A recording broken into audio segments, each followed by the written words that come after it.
Bonjour peuple de Dieu, que le Seigneur vous bénisse.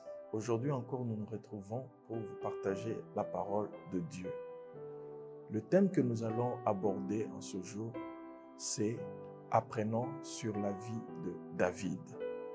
Il y a des leçons à apprendre concernant ce grand homme de Dieu et sans plus tarder, nous allons prier. Seigneur, merci pour cette prédication. Merci pour ce temps que nous voulons partager la parole avec ton peuple. Daigne déverser ta grâce sur ton Église au nom de Jésus. Amen. Lisons les Écritures. Nous sommes dans le livre de 1 Samuel chapitre 16, versets 12 à 13. Et là, nous allons découvrir ce grand personnage choisi par Dieu qui s'appelle David, dans la vie duquel nous voulons apprendre plusieurs leçons. La parole de Dieu déclare ceci. 1 Samuel chapitre 16, à partir du verset 12.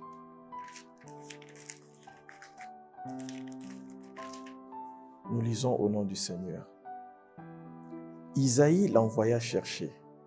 Or, il était blond, avec des beaux yeux et une belle figure. L'Éternel dit à Samuel, « Lève-toi, oins-le, car c'est lui. » Samuel prit la corne d'huile et l'oignit au milieu de ses frères. L'Esprit de l'Éternel saisit David à partir de ce jour et dans la suite. Samuel s'éleva et s'en alla à Rama. Dans ce texte, nous sommes en train de découvrir un beau personnage, un personnage qui nous inspire et dans la vie duquel nous allons tirer plusieurs leçons. Il s'agit bien de David. Le roi David est un personnage très important dans la Bible et dans le milieu judéo-chrétien. Il a joué un rôle très important dans l'histoire de la nation juive. Il a beaucoup de qualités qui ne seront aussi importantes si nous savons nous tenir sur ses épaules. Nous voulons donc voir 5 domaines importants dans lesquels le roi David est un modèle pour nous aujourd'hui. J'aimerais rapidement citer ces 5 domaines et nous allons nous y plonger. Premièrement, nous allons voir sa confiance en Dieu. Deuxièmement, son cœur repentant. Troisièmement, sa patience dans les épreuves. Quatrièmement, son sens du sacré. Et cinquièmement, son leadership, tant sur le plan militaire que sur le plan politique. David est un personnage qui nous inspire profondément. Premièrement, essayons d'exploiter ce premier domaine qui n'est rien d'autre que sa confiance en Dieu. David est un homme, dès son plus jeune âge, il a appris à faire confiance en l'Éternel. La Bible raconte une histoire concernant sa marche, sa foi, son attachement avec le Seigneur, avant même qu'il ne puisse accomplir des grands exploits devant Goliath. Goliath n'est rien d'autre que l'épreuve qui a fait en sorte que la confiance cachée avec laquelle David a marché en Dieu, ce défi-là de Goliath a fait exploser cette foi et cette confiance cachée que David avait avec le Créateur. Avant même que ne puisse relever ce défi avec Goliath, David avait déjà un background, il avait déjà un passé dans sa confiance avec le Seigneur. Et il le rapporte lui-même dans le livre de Samuel, lorsqu'il se tient devant le grand roi Saül, lorsque Saül cherchait des guerriers pour affronter Goliath. David rappelle à Saül, « Mon Seigneur, n'aie crainte, ce grand Goliath ne me fera rien parce que j'ai eu à marcher avec le Seigneur dans le passé. J'ai rencontré des épreuves telles que quand j'étais devant l'ours ou devant le lion qui cherchait à déchirer le petit troupeau de mon père, l'Éternel m'a délivré. » Bien-aimé, ça c'est une leçon, une grande leçon de confiance en Dieu. Un homme qui a appris dans le secret à marcher avec le Seigneur et en public, il a démontré sa confiance. Et cette histoire concernant David nous inspire beaucoup. Si nous pouvons nous appuyer en Dieu, que ce soit dans les temps d'épreuve, que ce soit dans les temps secrets, que ce soit en public, nous saurons récolter des grands résultats. Sa marche chrétienne, ou plutôt sa marche de foi et sa confiance en Dieu, nous donne beaucoup de leçons qui nous poussent à nous attacher à Dieu et à marcher sans fléchir en nous appuyant complètement sur l'Éternel des armées. Sans plus tarder, Nous allons nous plonger rapidement pour voir le deuxième domaine dans la marche de David, dans la vie de ces grands hommes de Dieu qui va encore nous inspirer et qui va nous pousser à pouvoir tirer des grandes leçons de vie et de marche dans notre foi. Il s'agit de son cœur repentant. Pourquoi est-ce que nous avons voulu parler de cet aspect de repentance? Parce que la plupart du temps, lorsqu'il y a des héros qui ont marché avec Dieu, dans le public, nous avons l'habitude de penser que les héros qui se distinguent avec le Seigneur sont des hommes parfaits. Oui, ils sont parfaits dans la dimension où leurs exploits les mettent à part. Mais nous devons comprendre une chose. La marche avec Dieu a des hauts et aussi des bas. Et c'est là, la vie de David nous inspire beaucoup. Il avait un cœur repentant. Cela veut dire que quand il lui arrivait de tomber dans le péché, quand il lui arrivait de commettre des erreurs, David a su se retourner vers le Seigneur. Plus tard, David n'était pas parfait. Son péché avec Bathsheba et ses conséquences douloureuses dans 2 Samuel 11, verset 12, nous rappelle plutôt que toute personne peut chuter, même le plus fidèle. S'il était fidèle dans sa foi, dans sa confiance en l'Éternel, mais sa marche quotidienne a démontré des failles. Mais malgré ces failles, il a su retourner vers le Seigneur. Et ça, c'est un exemple qui est très touchant. Nous restons tous des humains. David était un humain. Il a démontré des capacités surnaturelles, mais il avait aussi sa partie humaine qui a fait qu'il puisse trébucher. Mais malgré ces échecs, la Bible continue de nous apprendre dans Actes chapitre 13, verset 22, qu'il était quand même un homme selon le cœur de Dieu. Qu'est-ce qui a fait qu'il puisse se distinguer malgré ses échecs? Simplement, c'est son cœur repentant. Si nous apprenons à marcher avec Dieu dans les moments de haut et dans les moments de bas, nous saurons être des hommes fidèles selon le cœur de Dieu. La vie des hommes a toujours des périodes où nous allons plus haut, nous faisons des exploits avec Dieu, mais aussi des moments de faiblesse où nous chutons. Mais si nous gardons un cœur repentant, comme ce grand héros de l'Éternel David, qui, malgré les pièges dans lesquels il est tombé très bas, dans une bassesse indescriptible. Il est allé prendre la femme de l'un de ses fidèles soldats. C'est comme s'il n'avait plus de scrupules, il n'avait plus de moralité, mais il a su se ressaisir. Si nous pouvons apprendre à nous ressaisir, malgré les déviations qui nous arrivent, malgré les pièges dans lesquels nous tombons, nous serons aussi jugés comme David, un homme selon le cœur de Dieu, non pas simplement à cause de nos exploits, mais plutôt à cause de cette deuxième qualité, de ce deuxième domaine que nous venons de citer, le cœur repentant.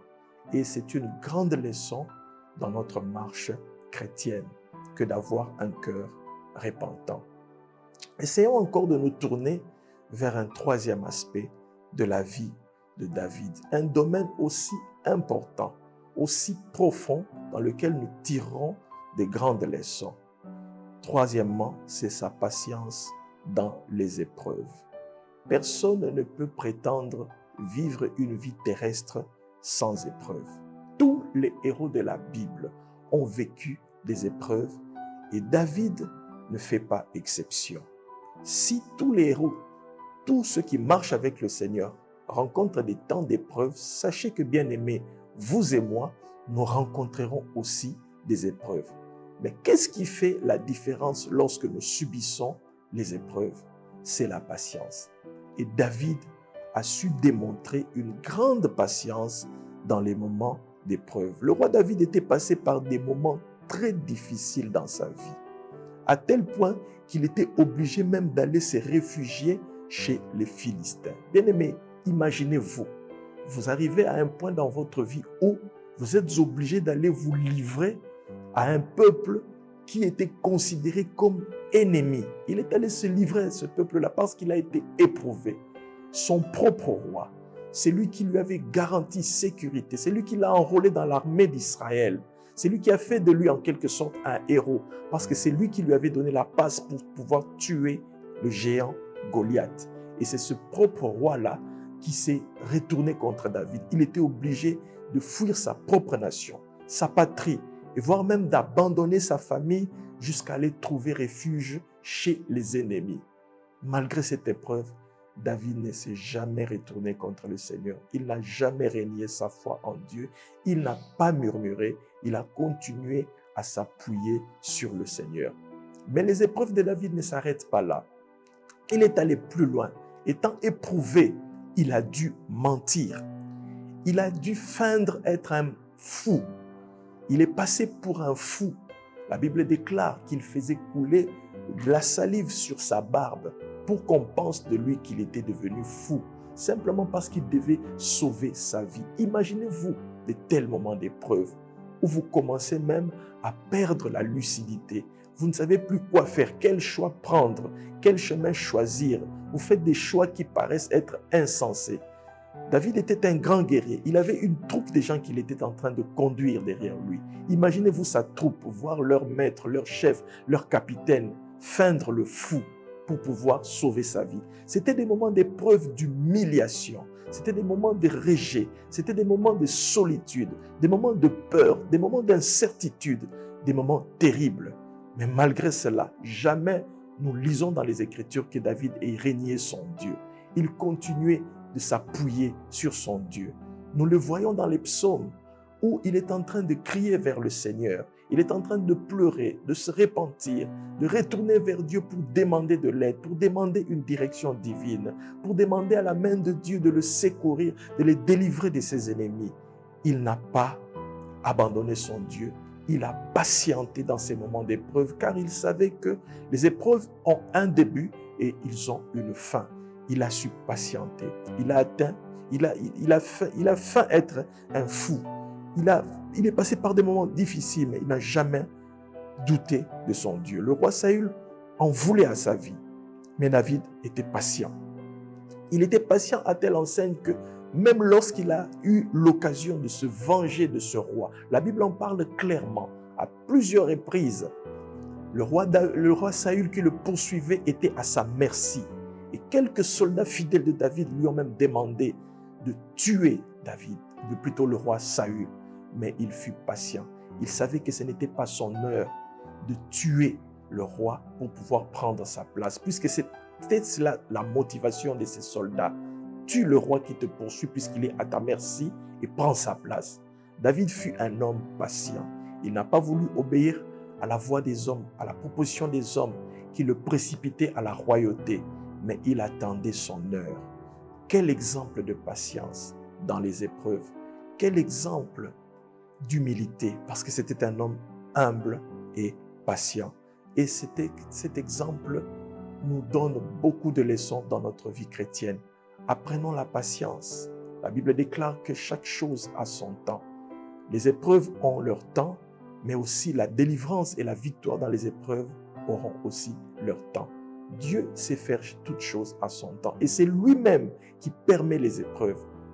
Dans la parole de Dieu, il nous est démontré plusieurs fois où le Seigneur lui-même a ouvert une brèche pour que les épreuves arrivent à ses fidèles serviteurs. Et c'est ce qui est arrivé au roi David. Ces épreuves venaient de Dieu lui-même. Même si le malin pouvait profiter derrière ces épreuves, mais la main de Dieu était derrière ces épreuves-là pour lui apprendre des grandes leçons et il lui fallait cette vertu qu'est la patience. Bien-aimés, si nous apprenons à être patients dans les épreuves, le Seigneur ne manquera jamais, alors jamais d'intervenir en son temps pour pouvoir nous délivrer de nos épreuves.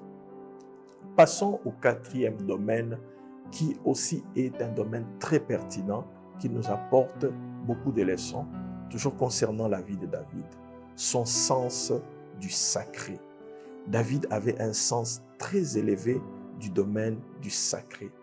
Tout ce qui concernait le sacerdoce, tout ce qui concernait la royauté, tout ce qui concernait les choses de Dieu, il a appris à les considérer avec un profond respect.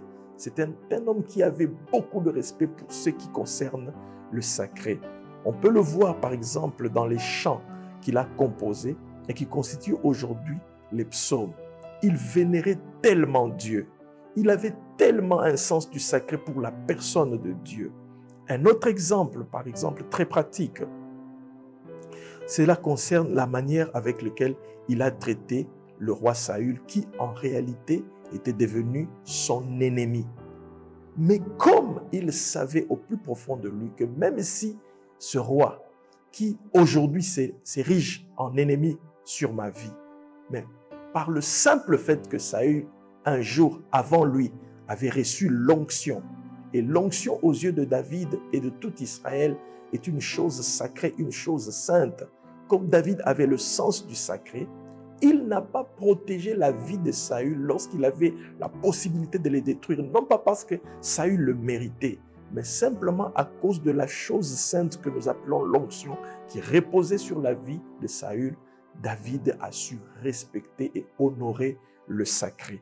Et cela est une grande leçon de vie pour nous aujourd'hui. Nous vivons dans un monde où il n'y a plus de place pour le sacré, mais plutôt les gens sont en train de profaner le sacré. Il n'y a plus de place pour la sainteté, il n'y a plus de place pour les choses religieuses, les choses qui en valent la peine. Aujourd'hui, ce sont les vices qui ont pris la place des vertus. Nous vivons dans un monde où l'on profane les choses saintes, mais nous devons tirer des leçons de vie dans la vie de David, des leçons de sainteté, des leçons de sacré dans la marche de David. David savait que le roi Saül était un oint de Dieu et c'est ainsi qu'il ne pouvait pas porter sa main sur lui. Plus tard, lorsqu'on lui a rapporté la mort de Saül, le messager qui pensait aider David pour avoir certaines faveurs auprès de lui en disant que c'est lui qui avait tué le roi. Mais David l'a fait tuer. Il a fait tuer ce messager simplement parce que ce messager avait pris l'audace de pouvoir toucher Saül, qui était un homme sacré, à cause de l'onction qui reposait sur lui. Bien-aimés, ce sont des exemples très profonds qui doivent toucher notre cœur et transformer notre marche chrétienne.